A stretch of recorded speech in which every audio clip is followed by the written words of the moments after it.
이게 제가 알기로는 또 법인이나 노무사무사마다 다르겠지만은 보통은 착수금 사건이 끝났을 때 성공보수로 보통 책정을 하고요. 노무사 일을 하시면서 겪은 일 중에 가장 기억에 남았던 사례가 있을까요? 제가 전연차 때 잘 모르는 시절이 있었는데 그때 어쩌다 보니까 한국노총을 상대로 대각선 단체 교섭을 대행한 적이 있어요. 그때 잘 모르는 상황에서 서초동 해결사예요.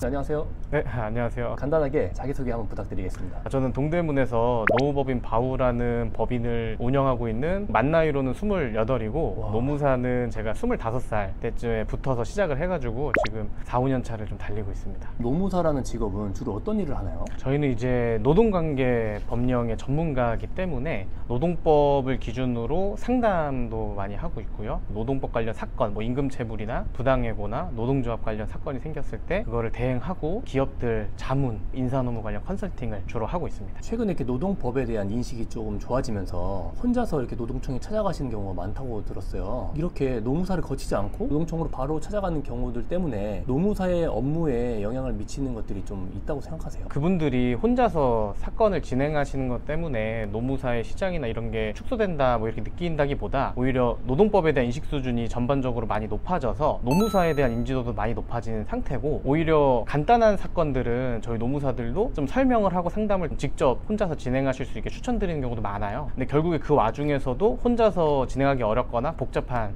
사안들이 더 많기 때문에 저희는 사실 혼자서 진행하시는 부분에 있어서 부정적으로 보고 있지는 않습니다. 근데 오히려 추천을 드린다고 하셨는데 왜 추천을 해주시는 거예요? 이게 간단한 노동사건의 경우에는 노무사가 개입하지 않아도 해결되는 경우도 많고, 오히려 노무사를 수임하는 데 비는 비용이 좀 더 소요가 될 수 있어서 이제 뭐 노무사님마다 차이는 있겠지만 저희는 그런 방향성으로 운영을 하고 있습니다. 혼자서 찾아오시는 경우에 간단한 사건이라도 수임료가 좀 뭐 발생한다고 하셨는데 수임료 같은 경우는 뭐 어떻게 책정이 돼요? 이게 제가 알기로는 또 법인이나 노무사무사마다 다르겠지만은 보통은 착수금 사건이 끝났을 때 성공보수로 보통 책정을 하고요. 착수금 같은 경우에는 기업과 근로자 차이가 좀 있다고 알고 있는데 기업이 더 착수금을 비싸게 받는 걸로 알고 있고, 성공보수 같은 경우에는 보통 또 사안에 따라 다르지만 금전적으로 이익을 본 그 금액에 대해서 10%에서 20 사이로 사안에 따라 책정을 하는 걸로 알고 있습니다. 그 금액들이 노무법인에 따라서 조금씩 다른 거예요? 네, 사건을 검토하시는 노무사마다 다르고 노무법인이나 노무사 사무소의 어떤 내부 정책에 따라서도 좀 달라질 수 있다고 저는 생각을 하고 있어요. 그러면 이 노무사 분들의 주 수입원은 어떤 것들이 되나요? 어느 영역에 특화된 분야를 가지고 있냐에 따라서 이제 노동사건이 주 수입원인 법인이나 사무소가 있고, 아니면 산업재해, 산재사건이나 산업안전 이쪽에 좀 주 수입원인 회사도 있고, 그리고 저처럼 HR 컨설팅 쪽을 주로 삼는 사무소도 있습니다. 그럼 HR 컨설팅이라는 건 주로 어떤 일들을 하는 거예요? 이게 제가 스스로 좀 기준을 잡은 거는 노무관리라고 해서 노동법에 적법한 기준을 세우고 위법사항에 대한 그 리스크를 검토하고 그런 거에 대한 컨설팅을 제공하는 것으로 좀 보고 있다면, 이제 HR 컨설팅은